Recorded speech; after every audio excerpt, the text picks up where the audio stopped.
Last topic जो हमारा है वो है liquefaction and critical temperature. Liquefaction and critical temperature, जो वर्ड है लिक्विफिकेशन, वो नाम से क्लियर है किसकी बात कर रहा होगा, गैस को लिक्विफाई करने की। और हम लोगों को इतना पता है कि अगर मुझे टू लिक्विफाई गैस, अगर किसी गैस को करना है लिक्विफाई, तो मुझे चाहिए या तो मैं क्या करूं, उसको ठंडा कर दूं, कूलिंग ऑफ गैस, क्या करूं उसको मैं ठंडा। ठंडा क्यों? क्योंकि अगर पार्टिकल आपके पास गैस के ऐसे फैले हुए हैं, उनके पास रैंडम मोशन है, अगर मैं यहां पे कर दूंगा कूलिंग, क्या कर दूंगा कूलिंग, कूलिंग करने से क्या होगा, टेम्परेचर डाउन आ जाएगा, ठंड पड़ जाएगी, उससे क्या होगा, ये जो पार्टिकल्स है will start to freeze their motion.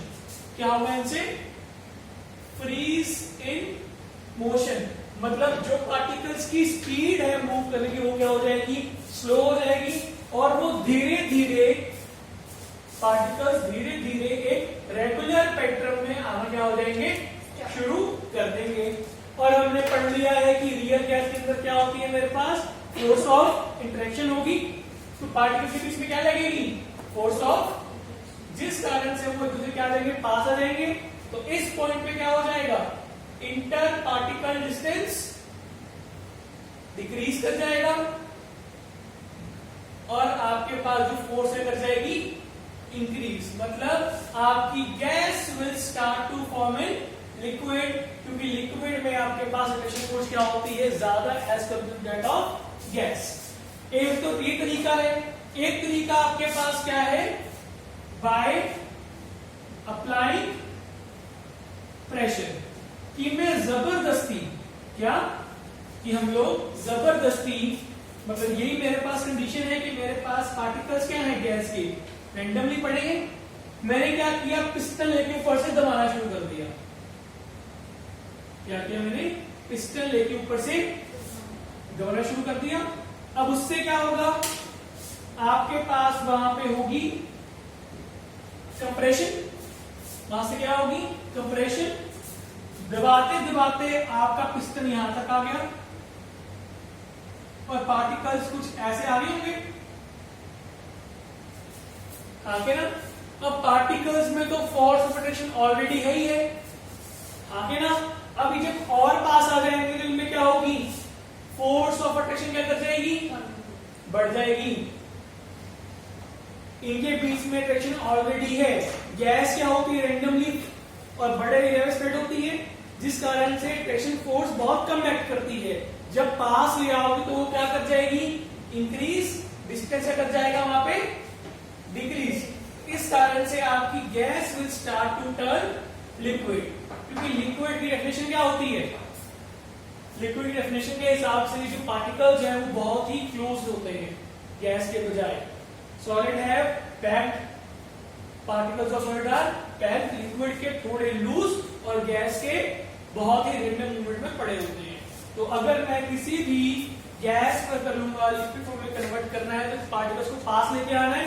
दो तरीके हैं, या तो पार्टिकल्स को कूल डाउन, स्पीड स्लो कर दो, स्पीड स्लो से क्या करेंगे, पास आ जाएंगे, या फिर उनको जबरदस्ती दबा के उनको जबरदस्ती क्या ले आओ, पास ले आओ, ताकि वो क्या कर दें, अपने आप को डिस्टेंस कम कर ले और लिक्विड में कन्वर्ट हो जाए।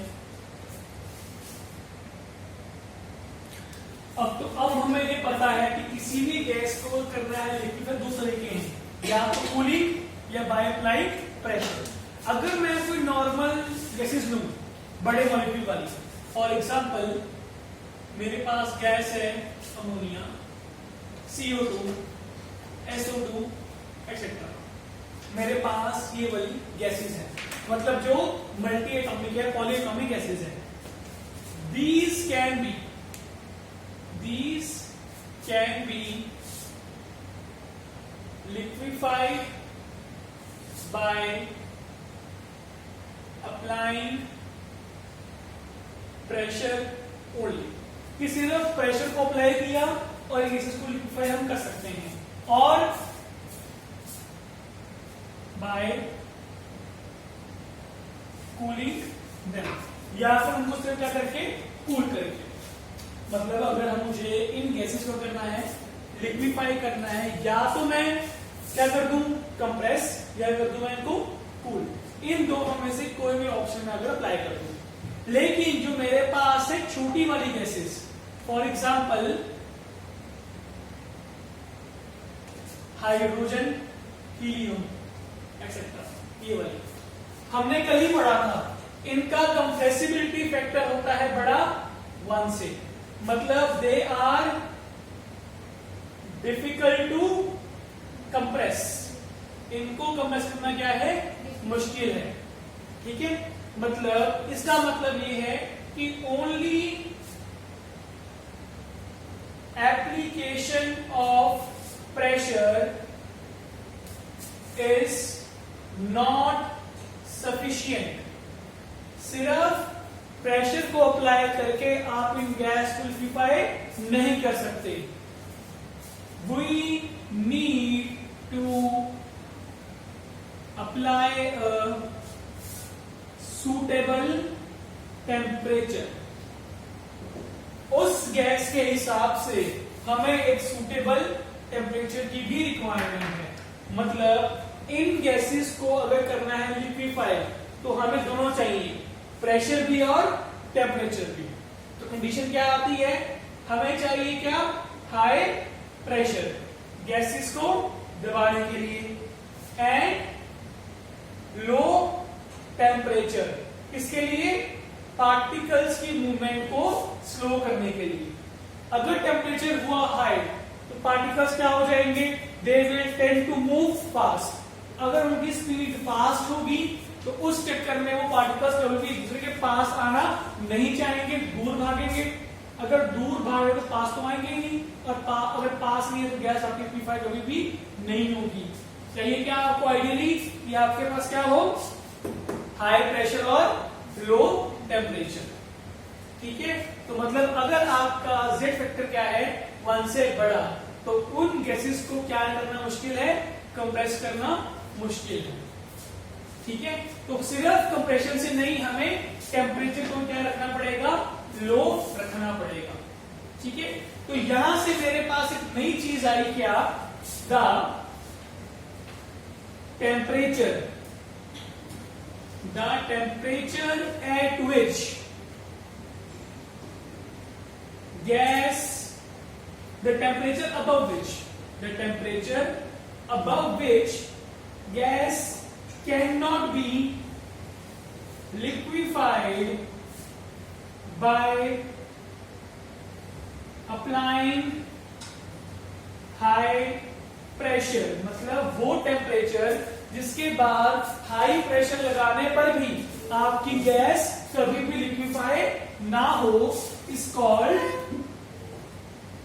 Critical temperature, is called critical temperature TC, is called critical temperature TC। ठीक है, एंड अब इस TC पे the pressure exerted at the critical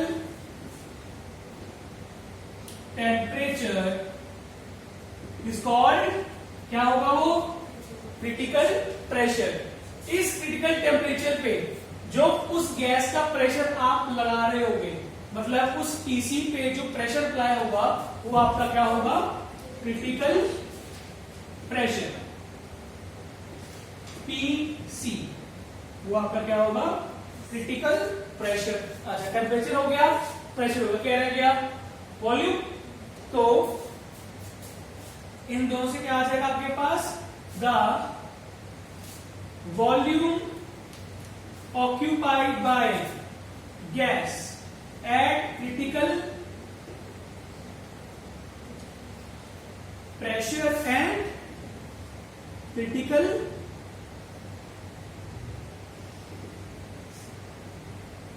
temperature is called critical volume BC. It's called critical volume BC. जो यहाँ तक मिली थी जो अब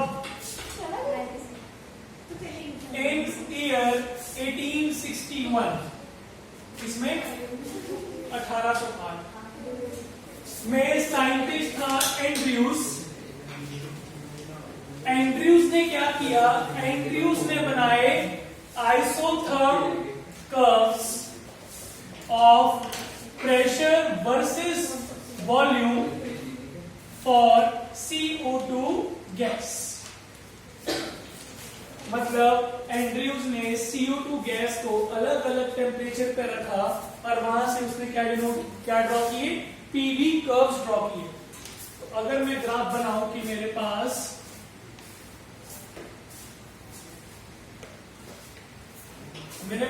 पीवी कर्व कुछ ऐसा कि ये मेरा y एक्सिस, ये मेरा x एक्सिस, ये मेरा यहाँ पे है मेरा प्रेशर और यहाँ मेरा क्या है? वॉल्यूम। अब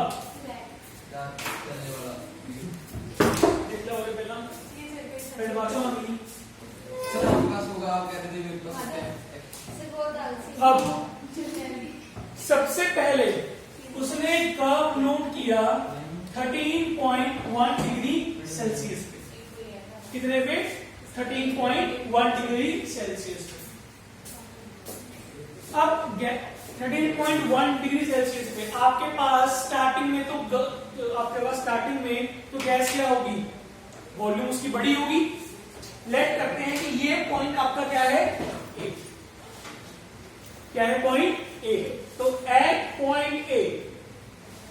पॉइंट A आपके पास कौन सी फेज है? गैसियस फेज है। जैसे ही आपने क्या किया?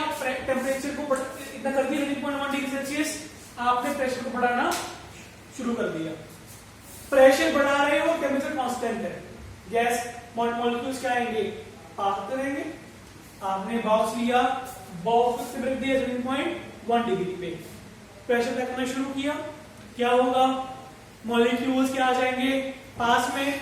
वॉल्यूम क्या करेगी? डिक्रीज करेगी। तो पहले क्या करें? आपकी वॉल्यूम डिक्रीज कर गई, वॉल्यूम करके आपकी डिक्रीज। लेट करते हैं कि वो पॉइंट बी पे आ गए। ठीक है। इसके बाद क्या हुआ? अब आपकी उसने क्या देखा? यहां से जो कर्व है आपके पास क्या है? एक स्ट्रेट लाइन। तो आपके पास एक straight line till point C. उसके बाद जो आपकी कर्व है वो गई है बिल्कुल स्टीप टिल पॉइंट डी। आपके पास कर्व कुछ ऐसा बना। अब यहां पे हुआ क्या? A से B मूव करते हुए ये आपके पास कौन सी फेज थी? गैस फेज थी। जैसे ही B पे एंटर हुई, कहां पे एंटर की? B पे। प्रेशर इतना अप्लाई हो चुका है कि अब आपके गैस के मॉलिक्यूल्स क्या आ गए हैं? बिल्कुल पास में आ गए हैं। तो from point B to C, point B से C आपके पास दो फेजेस हैं, गैस प्लस लिक्विड। आपके पास क्या है? दो फेज। यहां पे गैस क्या शो हो गई है? Start to liquefy. Gas start to liquefy. यहां पे मान लो किसी फंक्शन क्या हो? लिक्विफाई। गैस है, मूव कर रहे हो, आपके पास लिक्विड बढ़ता जा रहा है, गैस कम होती जा रही है टिल पॉइंट सी तक। पॉइंट सी पे क्या होगा? पॉइंट सी पे आपकी गैस किस फॉर्म में होगी? लिक्विड में। अब लिक्विड हमें पता है is difficult to compress. Liquid क्या होता है? Difficult to compress. लिक्विड आपके पास क्या है? Less compressible than gas. इस कारण से अब आप जब इसको यहां से प्रेशर और बढ़ाओगे तो वॉल्यूम आपकी कंप्रेस क्या होगी? कम होगी, धीरे धीरे होगी। इसके बाद जब प्रेशर बढ़ाओगे आपकी वॉल्यूम तो कम होनी है, तो ऑब्वियस है, लेकिन स्पीड क्या होगी उसकी बहुत ज्यादा स्लो होगी, बहुत धीरे धीरे क्या होगी वो कंप्रेस होगी, और कंप्रेस बहुत कम होनी है, इतनी नहीं होगी कि वो किसमें कन्वर्ट हो जाए, सॉलिड में। इस कारण से आपके पास क्या होगा, सारा स्ट्रोक किसका आएगा, लिक्विड फेज का। ये सारा स्ट्रोक किसका है आपके पास, लिक्विड का। बस स्टार्टिंग में गैस आपकी क्या थी, ए पॉइंट पे गैस था, बी तक क्या रहा वो गैस, कंप्रेस करने पर भी। उसके बाद यहाँ पे आपके पास क्या शुरू हो गई है, लिक्विफिकेशन शुरू हुई, लिक्विफिकेशन। ये जो बीसी कर्व है, स्ट्रेट लाइन है, इस पॉइंट पे गैस फेज और लिक्विड फेज दोनों एक साथ कर रही है, एग्जिस्ट कर रही है। पॉइंट सी पे क्या हो चुकी है, गैस कंप्लीटली लिक्विफाइड, इसके बाद वो क्या रहेगी, हमेशा लिक्विड फॉर्म में रहेगी। प्रेशर बढ़ता जा रहा है लेकिन वॉल्यूम में उतना बड़ा चेंज एकदम से नहीं आ रहा, ठीक है, ग्रेजुअली आपके पास क्या हो रही है, गैस लिक्विफाइड हो रही है। ये बात समझ में आई। अब उसने क्या किया, दूसरा पॉइंट लिया, दूसरा उसने टेम्परेचर लिया 21.5 डिग्री सेल्सियस। कितना लिया, 21.5 डिग्री सेल्सियस, थोड़ा इससे ऊपर पॉइंट ई पे। यहां पे क्या देखा उसने, अब कब आप कुछ ऐसे आई, ठीक है, और यहां तक स्ट्रेट गई सी ई एफ जी, और आपके पास यहां से फिर क्या चली गई, स्ट्रेट, लाइन सीधी है, इससे तो ऊपर जानी चाहिए, जी एच, सर हाँ इससे तो ऊपर जानी चाहिए, इसके ऊपर, हाँ स्ट्रेट लाइन है, स्ट्रेट लाइन है, अभी ऊपर देखिए दे रहा हूँ, एक मर्जी, सर उससे बड़े स्टेप पर नहीं लगेगा क्या ये ई, जैसे ए की वैल्यू नीचे चली तो क्या हो गया, फिर बढ़ेगी वो, क्यों क्यों बढ़ेगी, किसने कहा से बढ़ेगी, टेम्परेचर हाई दिया मैंने, ठीक है। ये गैस कितने पे आपके पास 21.5 डिग्री सेल्सियस, यहाँ पॉइंट ई पे अगेन क्या है आपके पास गैस, यहाँ पे दोनों इक्विलिब्रियम में है, और यहाँ पे अगेन क्या आपके पास लिक्विड। ऐसे ही करते करते वो कहां पे पहुंच गया, 30.98 पे, किस पे 30.98। उसने क्या देखा वहां पे कि 30.98 पे खाली आपके पास ही एक ही पॉइंट आ रहा है, थर्ड आपके पास क्या थी 30.98 डिग्री सेल्सियस। इस पॉइंट के बाद आपकी कर्व सीधा यहां चली गई ऊपर,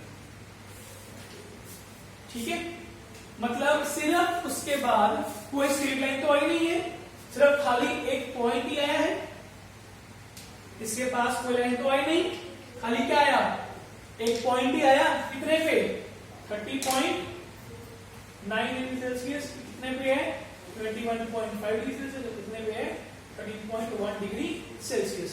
30.98 इसके पास क्या आई, खाली एक पॉइंट ही आया, और अगर मैं इन सबको ज्वाइन करूं मेरे पास बनती है कुछ ऐसी डोम शेप, स्ट्रेट ही जा रही है,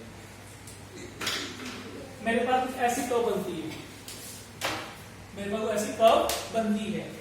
इस पॉइंट पे जहां पे ये पॉइंट आ रहा है, इस पॉइंट पे आपके पास इसको बोलते हैं हम टीसी। ये क्या आपके पास क्रिटिकल टेम्परेचर, ये हमारे पास क्या क्रिटिकल टेम्परेचर, क्योंकि अगर मैं इसके बाद अगली गैस लूं 31 डिग्री पे, कितने पे 31.1 डिग्री पे, तो वो सीधा उसको ऐसे ही पास कर जाएगी,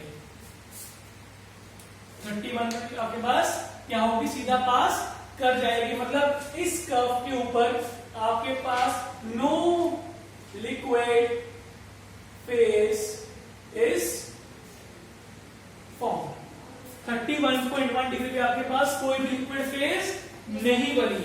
इसका मतलब कि 31.1 डिग्री पे गैस को लिक्विड करना पॉसिबल नहीं है। 30.9 पे खाली मेरे पास एक ही पॉइंट आया जहां पे मेरी गैस थोड़ी सी क्या हो गई, लिक्विड में कन्वर्ट हो गई। तो ऑब्वियसली कि इस पॉइंट के बाद गैस को लिक्विड में करना पॉसिबल नहीं है, चाहे अब जितना मर्जी प्रेशर को बढ़ाते जाओ तो इससे क्या प्रूव होता है कि आपका ये पॉइंट क्या है, क्रिटिकल टेम्परेचर। ये क्या क्रिटिकल टेम्परेचर, और इस क्रिटिकल टेम्परेचर के अलॉन्ग जो आपके पास यहाँ पे प्रेशर आएगा वो क्या होगा, क्रिटिकल प्रेशर, और जो आपके पास नीचे वॉल्यूम आएगी वो आपकी क्या होगी, क्रिटिकल वॉल्यूम। समझे बात? ये था हमारे पास क्या, एंड्रयूज का आइसो था। बस सोचा अभी। अब कुछ बातें जो हमें याद करनी पड़ेगी वो है कुछ वैल्यूज, कि जो आपके पास पीसी है वो था 73.9 एटमॉस्फेयर, आपके पास पीसी था 30.98 डिग्री सेल्सियस, और आपके पास जो डीसी था वो था 95.8 सेंटीमीटर क्यूब मोल इनवर्स। ये केल्विन में थे, केल्विन और केल्विन। ये जो वैल्यूज हैं ये पर्टिकुलरली आपके पास है फॉर CO2 गैस। किसके लिए, CO2 गैस के लिए। और ये डेटा आपको याद करना पड़ेगा कि एनसीईआरटी में गिवन है। जो डेटा है CO2 का वो आपको याद करना पड़ेगा कि यहाँ पे आपको एनसीईआरटी में ये गिवन है। तो पर्टिकुलरली फॉर CO2 टेम्परेचर कौन सा है आपका 30.9, उसके अकॉर्डिंग पीसी कितने है आपके पास 73.9 एटमॉस्फेयर, और वीसी कितना आया 95.8 सेंटीमीटर मोल इनवर्स। ये बात समझ में आई? ये बात समझ में आई?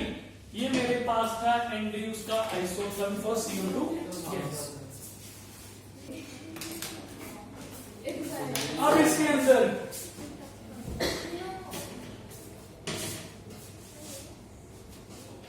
अब अगर मैं मान लूं कि मेरे पास यहाँ पे ये पॉइंट A था, लेट करते हैं कि यहाँ पे एक और कर्व है जिसपे पॉइंट आपके पास है कोई K, इसके पास पॉइंट क्या है कोई K। मैंने क्या किया, by increasing the temperature and keeping pressure and volume constant, मैंने क्या किया, प्रेशर और कांस्टेंट रख दिया, सिर्फ मैंने क्या बढ़ाया, टेम्परेचर को बढ़ाया, मतलब मैंने गर्म गैस को अंदर डाल दिया। मेरे पास अभी जो पहले कर्व A पे थी वो अब किस पे बढ़ रही है, K पे कुछ T डिग्री केल्विन, कुछ T केल्विन पे, ठीक है। अब मैंने यहाँ पे क्या किया, वॉल्यूम दोबारा से कंप्यूटेशन शुरू कर दी। मैंने क्या किया, बिना वॉल्यूम और प्रेशर को बढ़ाए A को गर्म किया, कर्व कहां से कहां पहुंच गई, A से K पहुंच गई। अब इस K को वही वॉल्यूम प्रेशर लगाया, वॉल्यूम कम की, मेरा K पहुंच गया यहाँ पे किसी J टर्म पे। कहां पहुंच गया, J टर्म पे। अब मैंने यहां पे from point J without changing pressure and volume decreased temperature, point J पे आके मैंने वॉल्यूम और प्रेशर को बिना हिलाए क्या किया, उसको कूल करना शुरू कर दिया। तो कूल करते करते मैंने इसके ऊपर आना है, कूल करते करते क्या होगा, मैं यहां से कोई इस पॉइंट पे आ गया, मेरे भी कोई पॉइंट है M, मैं इस पॉइंट M पे आ गया, तो gas from point J reaches M, ठीक है। अब आपको पता है कि ये जो कर्व थी 30.8 वाली, इसमें भी आपकी गैस के लिक्विड फॉर्म में है, इसमें गैस के लिक्विड फॉर्म में है। तो जैसे ही J पॉइंट इस कर्व को इस पॉइंट पे टच करेगा, आपकी जो यहां पे स्टेट गैस थी, जैसे ही आपके पास क्या होगा, यहां पे जो K पॉइंट था, यहां से प्रेशर बढ़ाया, वॉल्यूम कर दी, कम कर दी, J पे पहुंच गया। अब जैसे ही J से क्या होगा, आप कूलिंग करना स्टार्ट करोगे, आपका कर्व नीचे आएगा, कर्व नीचे आएगी, जैसे ही कर्व इस वाली कर्व को टच करेगी, जैसे हमारे पे जो प्रेशर है आपका टेम्परेचर यहां पे टच करेगा, कितने पे 30.98 पे यहां टच करा। अब यहां पे आपके पास कौन सी स्टेट है, तो जो आपकी पहले गैस क्या थी, पहले गैस क्या थी, गैस थी, तो इसमें कन्वर्ट हो गई है लिक्विड पॉइंट में। यहां पे क्या हो जाएगी ये, यहां पे क्या होगी ये लिक्विड स्टेट में।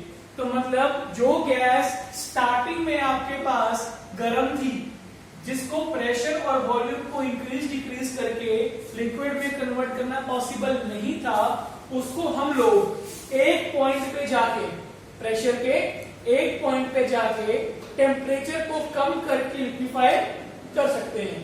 मतलब पहले गैस को क्या कर दिया, बहुत ज्यादा हीट कर दिया, कंप्रेस कर दिया, उसके बाद सुपर कूल कर दिया, मेरे पास क्या हो जाएगा, गैस चेंज टू लिक्विड। इस चीज को हम बोलते हैं कॉन्टिन्यूटी ऑफ स्टेट।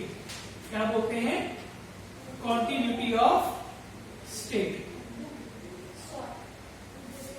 इसको क्या बोलते हैं, कॉन्टिन्यूटी ऑफ स्टेट। कि आपके पास जो सॉलिड और लिक्विड फेज है वो आपस में क्या है, कॉन्टिन्यूअस फॉर्म में है। कि किसी भी लिक्विड को गैस में कन्वर्ट, गैस को लिक्विड में कन्वर्ट किया जा सकता है। समझे बात? अगर मैं इस पॉइंट से पहले इस पॉइंट चला जाऊं, उल्टा करना हो, लिक्विड से लिक्विड पे टेम्परेचर बढ़ा के फिर वॉल्यूम एक्सपेंड कर दिया, प्रेशर कम कर दिया, यहां पे आ गया, प्रेशर लो कर दिया, क्या बच जाएगा, वो पॉइंट ए वाली गैस बच जाएगी। तो मतलब गैस से लिक्विड, लिक्विड से सॉलिड जाना पॉसिबल है, टेम्परेचर, प्रेशर और वॉल्यूम को वेरी करते जाओ। ठीक है, इसको क्या बोलते हैं, कॉन्टिन्यूटी ऑफ स्टेट बोलते हैं। बात समझ में आई? अच्छा, अब एक आपके पास होता है वेपर, एक आपके पास क्या होता है, वेपर, एक आपके पास होती है गैस। एक क्या होता है आपके पास, वेपर, एक क्या होता है आपके पास, गैस। वेपर होता है जिसमें जो चीज गैस में कन्वर्ट तो हो चुकी है, लेकिन स्टिल उसमें क्या है, कुछ लिक्विड फेज मौजूद है। आपकी जो गैस है, मतलब यहाँ जो आपका लिक्विड है, वो टोटली कन्वर्ट किसमें हो चुका है, गैस में, बट स्टिल उसके पास अभी क्या है, कुछ लिक्विड फेज बाकी है। तो ये जो आपके डोम शेप है, इस डोम शेप में आपके लिक्विड और गैस के इक्विलिब्रियम में है। मतलब इस फेज में जो गैस होगी उसके पास कुछ लिक्विड फेज भी होगा। तो मैं ये बात बोल दूं कि बिलो क्रिटिकल टेम्परेचर, इस नीचे वाले में, द वेपर फॉर्म एग्जिस्ट, कि जब आप 30 से नीचे हो, when you are below critical temperature, इस डोम के अंदर आपके पास लिक्विड और गैस स्टेट भी है। तो जब मैं अगर पर्टिकुलरली गैस की बात करूं, उस गैस में कुछ अमाउंट का लिक्विड भी होगा। इस कारण से वो गैस आपकी प्योर गैस तो नहीं है, उसमें लिक्विड पार्टिकल्स भी हैं, उनको हम क्या बोलते हैं, वेपर्स। और अबव क्रिटिकल टेम्परेचर, क्या, अबव क्रिटिकल टेम्परेचर आपके पास कोई भी लिक्विड स्टेट नहीं आ रही, टीसी से ऊपर आपके पास कोई भी लिक्विड स्टेट नहीं है, इस कारण से इट इज अ गैस। तो मैं ये बोल सकता हूं कि below 30.98 kelvin CO2 exist in vapour phase and above 30.98 it exist in a gas phase. ये बात समझ में आई? ये बात समझ में आई?